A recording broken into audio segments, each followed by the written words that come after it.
ನಮಸ್ಕಾರ ಸ್ನೇಹಿತರೆ, ಎಲ್ಲರೂ ಹೇಗಿದ್ದೀರಿ? ಪರ್ಸನಾಲಿಟಿ ಡೆವಲಪ್ಮೆಂಟ್ ಕ್ಲಾಸಸ್ ಅಂತ ಯಾವತ್ತಾದರೂ ಕೇಳಿದ್ದೀರಾ? ಹೌದು.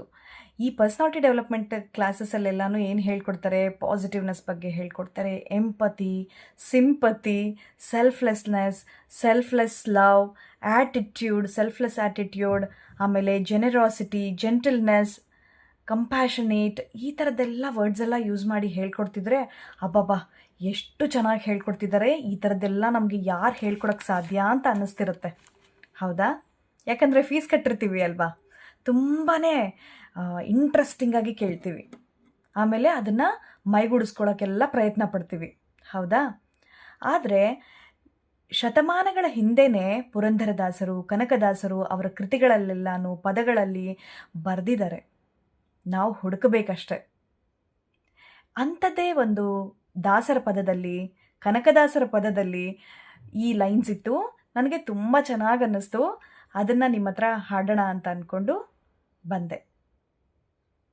ಏನು ಹೇಳಿದ್ದಾರೆ ಈ ಪದಗಳಲ್ಲಿ ಅಂದರೆ, ಯಾರು ನಮಗೆ ಕೆಟ್ಟದ್ದು ಬಯಸಿದ್ರೂ ಕೂಡ ಅವ್ರ ಕಡೆ ನಮ್ಮ ದೃಷ್ಟಿಕೋನ ಹೇಗಿರಬೇಕು ಅದ್ರ ಬಗ್ಗೆ ಈ ಲೈನ್ಸಲ್ಲಿ ಹೇಳಿದ್ದಾರೆ.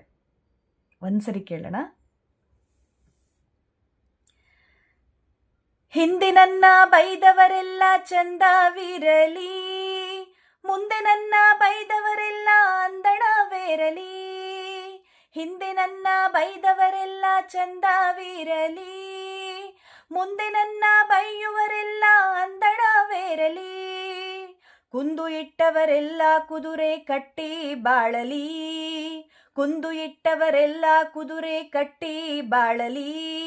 ಬಂದು ಒದ್ದವರಿಗೆ ಭತ್ತದ ಗದ್ದೆ ಬೆಳೆಯಲಿ, ಬಂದು ಒದ್ದವರಿಗೆ ಭತ್ತದ ಗದ್ದೆ ಬೆಳೆಯಲಿ.